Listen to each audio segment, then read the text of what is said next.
the Anfield Wrap. It is talking Reds from open training here in Hong Kong, which is a pretty cool backdrop. I think you'll agree. Just having a short break, just having a little drink, so it's a chance for us to get on and make a start of this. Then I'm sure you'll see a little bit of in the background. So I'm going to reflect on what we've seen so far and the whole atmosphere in the stadium with Craig Hannan and Josh Sexton. And just to start with you, just even before they started, it's worth noticing there's 25,000 people here just come on a Thursday afternoon for open training.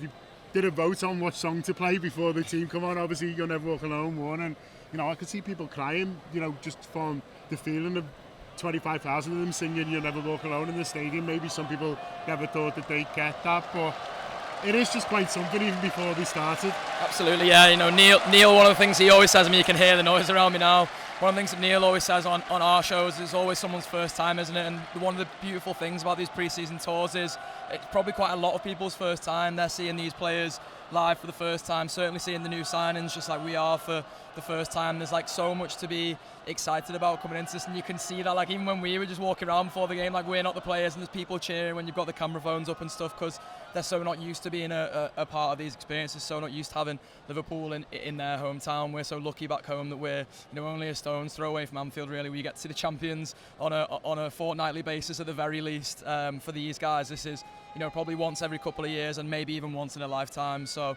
yeah, buzzing to see so many happy faces around, buzzing to see all the sort of camera phones out, people getting mementos and things like that. And then I should say, people overwhelmed with emotion, because one of the things we've spoke about is this being part of the grieving process, for the players off the back of what happened with Diogo, part of the grieving process for us, sort of being around the team and seeing how they're adapting to it. And you saw loads of beautiful tributes to him before kick-off there, and I think a few people emotional off the back of that too. So definitely all part of the sort of wider process for all of us, and a really important step, I think.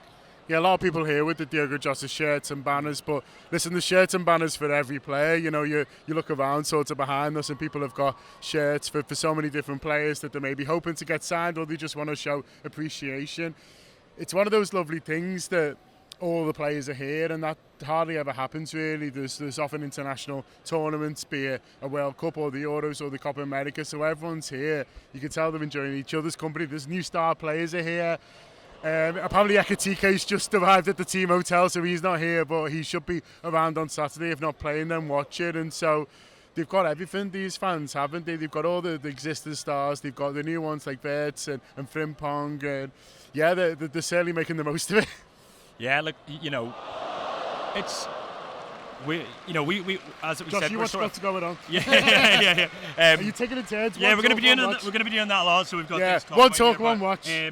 Obviously, we're lucky enough to get to Anfield often and see these footballers. I was dead excited to come here because it's very rare that you get to see them sort of up close and in training. And I mean, I'd like a bit more of this back home, actually, for fans back home every now and then. But it's been brilliant, and as you say, the sort of the adoration that you see at the fans here. They sung "You'll Never Walk Alone." They're getting to experience little bits of fan culture that they don't get to experience very often in stadiums with tens of thousands of Liverpool fans. I can't believe the turnout for this. It's just training, and yet it's sort of 3/4 of the stadium. It's incredible. And then it's the players. Look, we're all so excited to see Florian. Anything that we post about Florian, people are just fawning over it. We're just excited to see him. There's a moment earlier in the training session where he flicks it over. You'll see it in our social. He flicks it over someone's head after winning it back and scores. And Frimpong as well. Looks just fucking rapid. So it's all of these little things. One of the things I love about pre-season actually is how often young players come back and you haven't seen them for a couple of months, but they've grown a few inches taller, and that looks the case for Trainioni. It looks the case for Conor Bradley as well. Brilliant to see them up close, and again, another thing that you learn from these is just how hands-on Arne Slot is as a coach. That's something that we noticed last year, John, wasn't it? And you can see it here. Jurgen, really, it was left to Pep Linders, and Jurgen would have sort of overseen it and then stepped in at different times. Arne Slot's there. He's coaching and sort of orchestrating the training session, and he's cutting in to stop at different times whenever there needs to be improvements or fine-tuning made, which is just interesting in itself. Yeah, no, it's very hands-on, it's very involved from all the coaches, but also all the players out there as well. I don't know if there's any in particular that you've spotted.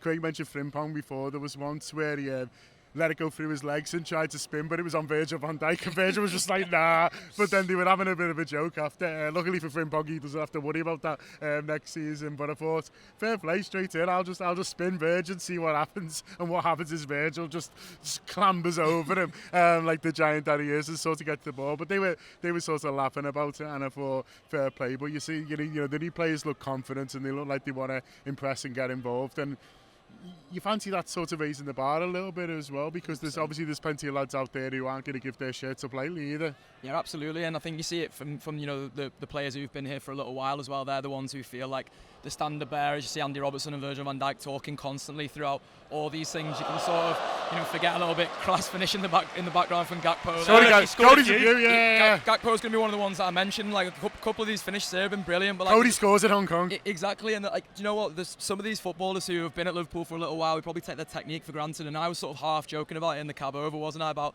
like when you see these footy players up close, you realise how good they are at footy. It sounds like the most simple thing in the world to say, but I watched Dominic Szoboszlai, his feet in particular, his footwork, his technique, the way he strikes the ball. When they had the little goals in there, like Szoboszlai scored, it felt like half the goals into those little ones, because that just feels like his game is like, you know, win the ball in the middle, cover the space, pick up the ball from somebody else, and then just finish it into one of those little goals. And that's when you see that sort of raw technique coming through, and that will always be the thing that impresses me the most. I can't say I was the most technically gifted footballer growing up, but like when you watch the years, like you can't imagine how good they'd have been if they were in your school. Like they'd have been the best player in your school by an absolute mile, and that's what it feels like when you're up close. You're like, all right lads, yeah, you're good at footy and you're good looking, stop it now.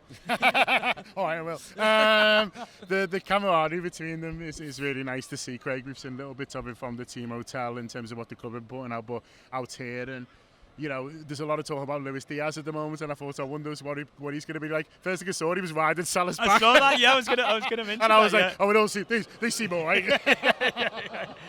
Yeah, you're right.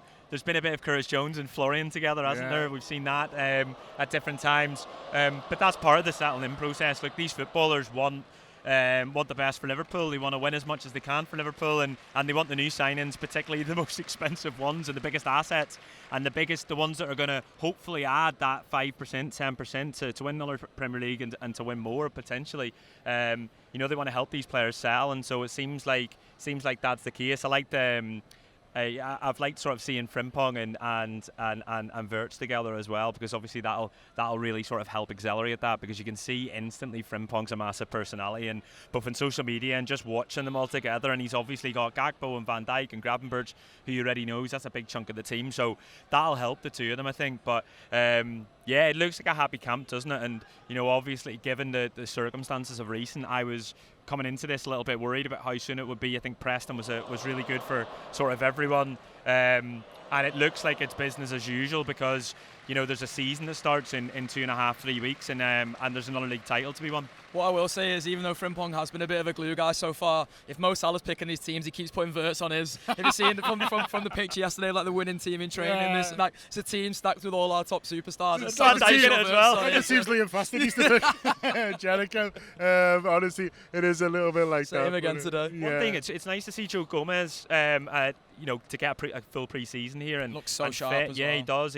You know, it's his 10th season for Liverpool, which is incredible, really. You know, signed 10 years ago. It's quite something. Some of the teams that he's played alongside, and the journey that he's been on with this football club. Harvey Elliott goal from Harvey Elliott. Harvey Elliott's looked really sharp as well, by the way. That's a player who's fighting for his place potentially, and fighting for a future here. But who was I talking about before we started talking about Harvey Elliott? Joe Gomez. You passed the test. Well done.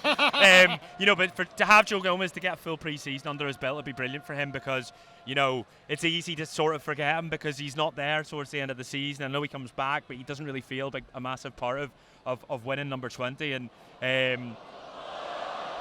he's playing in big tackles. But yeah, he's there. He's evolved. He looks really fit and fresh, and I think he'll be an asset this season if he can stay fit. Yeah, you might have just caught a glimpse of massive training only. He's just training on his own while he's doing some stretches on his own. So he's obviously, you know, had sort of maybe a fitness issue or whatever. So he's not joining in.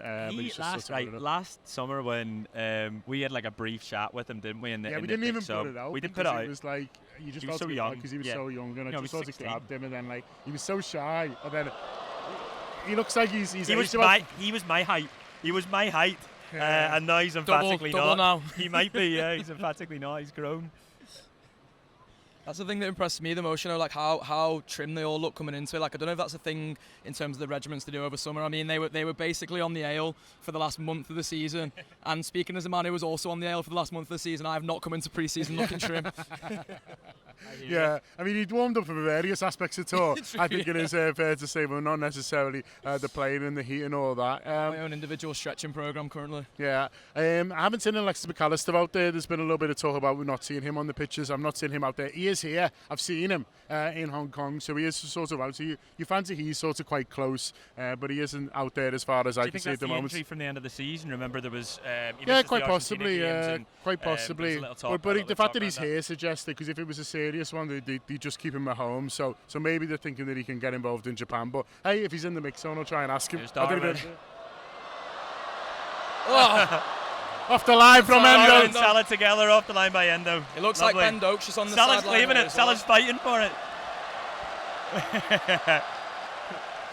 Big cheers, and that's the thing. It's just so exciting for these fans to be able to see this so up and close and to see these goals go. And I can't even imagine what the game's going to be like on Saturday night, really, because well, the roof's on as well, which is like another thing that's making it even louder. I mean, they were working to try and get the decibel levels up before. I think they clocked them over 100. I mean, I'm not sure how scientific it is. Gibbo was giving it everything. You know me, getting him for the teams. You know what I mean? If there's a group task, I love it. And if it's shouting and making noise, then I definitely love it. But if the decibel levels allowed for training, they're going to be absolutely off the hook for the game on Saturday. It's worth saying this is the opening of this stadium. This is a brand new stadium. Liverpool being the first team to play at it against AC Milan. It looks like Arsenal and Spurs are here in 3 days, but they want the champions to open it, don't they? They want the biggest club in the world to open it. They want the team that are going to win it all next season to open it, and it's a brilliant stadium. It's very, very cool. And air conditioned, which is why we maybe don't look as sweaty boys as we have done on a lot of the content so far, because it has been at different times. You're wondering how these players are playing in this humidity. Honestly, like, it's been so hot, and it feels like it's a little bit easier in here with the aircon. I don't know what it's like in the pitch, whether the aircon makes its way down there. But you'd imagine so. It just feels cool in the stadium with the roof shut and everything else. It does feel cool. So that's a good thing. So it means we should get a good game at the weekend, Josh, because sometimes we've done the pre-season games in various countries, and when it's really hot, it can turn into a bit of a training game, really. Whereas you want to see a little bit more kind of appetite from the players. You want to see a little bit more ability for them to kind of show what they've got, not just for the fans, but also getting the sharpness up for pre-season, and for us as well, who are there, who want to see who's looking good. So the conditions here, even though it's warm outside, will allow them to do that, which is good. Yeah, I think it's one of the things that Jurgen used to not always necessarily be happy with, particularly when they came over to Asia, was like the level of humidity and how that sort of hindered the players really in the training, hindered them in getting back to fitness and sharpness over the course of this pre-season. The last one I was on of these was in 2019 in the States, and the conditions in the States, I think I was a heat wave at the time, so like every game and every training was just so hot, and I think it was around the time they had the New Balance tops that ended up causing a bit of a problem with a few of the players. I think some of those problems developed in pre-season. It was something noted was that the shirts just held on to sweat rather than wicking it and things like that, so hopefully those issues are over. I mean, these aren't the shirts they're going to be wearing next season, obviously, which has been a bit of a funny and sort of strange thing from being out here and seeing all the club staff still in Nike. Eventually they'll be in Adidas, so hopefully those Adidas shirts are fit for the conditions in England, and then whatever pre-season comes next season. Yeah, I think one of the things about Cody Gakpo there, I've just been watching him since the beginning, is obviously there's Florian Wirtz in behind, who you feel is going to be both an orchestrator and someone who's going to be able to provide loads of assists and opportunities for these footballers. But obviously Florian Wirtz being there means there's just someone else for them to worry about that's just a level above. And the same will be if Ekitike comes in, and if Liverpool sign another striker. We've seen some of the Isak stuff that's happening where he's not going on the tour with an injury, feels very Coutinho and back injury, but we'll stay out of that for now. But you just feel like someone like Cody Gakpo could have a really strong season, and Diaz if he stays again. As Gakpo he did. and Wirtz, yeah, the two of them. Honestly, Gakpo's looked incredible, and you just feel as if he could maybe build on last season, because it was his best in Liverpool shirt. He has Diaz, who he's sort of competing with, and I think that helps. But with all of these new signings and unknowns to these Premier League defences, they're going to have to really worry about and come up with plans for these individual players, and that'll leave space for some of the others. So I'm excited to see Cody Gakpo this season. I think he's not been talked about enough. there just is so much talent in the squad, Josh, and maybe that's why you forget a couple, or maybe it is, you just get excited about the shiny view thing. But when you see them coming out, and it's just sort of endless, great play, and it's like a parade of world-class talent, almost really top-class talent, and then you've got the young lads who are so excited too, and maybe it is just the fact that everyone's here at once, but it does make you realise like they've got some squad going into next season already. And then there's another fella who's at the team hotel who's just getting there going, fucking hell, it's nice here. Because it is. And he costs a fair whack as well. So the depth is unbelievable, isn't it? This is something I've been championing over the course of the season, really, whether they're footballers that aren't a slot completely trust or not. Frimpong and a little back post header there. See a bit of that. With it headers. Whether it's whether they're footballers that aren't a slot trust, I think you saw over the course of last season maybe a couple, not ones who are necessarily involved here, because obviously Chiesa's got a minor injury, so hasn't travelled with the squad. But not necessarily ones who are featured here. Most of the ones who are here are lads that you trust over the course of the season. Maybe not the case for the likes of Harvey Elliott and Joe Gomez, or I think it was more fitness related for Joe Gomez, wasn't it? So it feels like they are players who will find at least moments in a season. You look back at last season, Darwin Núñez has the moments against Brentford, Harvey Elliott has the goal away in Paris. All these footballers are going to be able to contribute at some point, as long as they're happy enough to be as long as they're happy enough to be sticking around and bide their time. They are going to get these moments, and ultimately Liverpool are a team who are going to look to challenge on all four fronts, and that's the thing that excites me the most. Like these are already the champions of England. They're coming into this pre-season off the back of all that, and off the back of a brilliant season for so many of them individually. We've got the new lads coming in now, including a British transfer record signing, another expensive lad waiting back at the hotel in the wings now. There's so much talent in this squad. There's so much that leaves them fit and ready to challenge on all four fronts. And I don't know, John. I'm coming down with a serious case of cup fever, I think. Well, I'm just watching Florian Wirtz there, and not to keep bringing it back to him, but I fucking will keep bringing it back to him because we're all dead excited about him. But it looks like effortless. That's the thing from watching this. Obviously what they're doing is playing this in a tighter space, and so they've less time. It's still dead intense, but Florian just every time is like he's just touching it and he's turning, and everything's just one touch. Dead simple. Looks as if he has all the time in the world because of the spaces he's finding. I can't wait to watch him. Jesus. Press resistant. He looks very press resistant. Really looks like one of those footballers who can just be in the small space and make it easy for anyone else. We're going to be fawning over him in the way that we did with Thiago in that first game, where every son was like, "Oh my God, look at that!" It's going to be like that with Florian Wirtz. I think, having seen little bits of him. There's a through ball from him, and there is a decrease save. Lovely through ball. New keeper also looking sharp as well. Like shout out to the keepers, because Alisson has looked good since he's been out here. I can't believe how much of a man mountain he is, to be honest. But then the new fella's giving him a good run for his money. Massive. He's ginormous and he's very good handsome. With his feet as well. Well, what was it? I was going to mention that actually. So thanks for reminding me. The goalkeepers came out first, and everything they did was with the feet. Yeah. So first of all, they were doing like keep-ups between them, which it doesn't sound much, but I think it was turned into a bit of a competition. So they were trying to sort of catch each other out, but it was control it on the chest, volley it over to each other, and see how long they could keep it. And if someone sort of hit the ball down, they were all sort of taking the mick and things like that. And then afterwards they were doing some drills with the coaches, but everything was with the feet. And I thought that was really interesting, Josh, and it's a reminder that you need to be a really good footballer if you want to play even in goal for Liverpool. And that even applies to Freddie Woodman, by the way, who is not a goalkeeper we expect to see much of this season, but he was so good with his feet in the little drills you saw there. Maybe that's just, again, that sort of, these being really good footballers because they are pro footy players. But I thought it was interesting that it feels like he's one of those keepers who they probably signed stylistically because he is good with his feet. Mamardashvili looks like someone who, we were a little bit worried. Was he just one of those keepers who makes great saves from what we've seen for Georgia? But it's clear that there's been a sort of stylistic decision. They weren't going to do that. They were going to get rid of Kelleher and then bring someone in who's not even. Kelleher was so supreme with his feet. Really, I always used to say I thought Kelleher was better than Alisson with his feet, and not necessarily as good with his hands. Alisson is not saying that. I think Alisson's one of the best keepers in the world with his feet, and you see it again. I mean, he's making a tit out of Mo in the background consistently, which again just reminds you of the level there is in the squad. I just think, having looked at him and seen little bits of him there, that was a great save from Mamardashvili.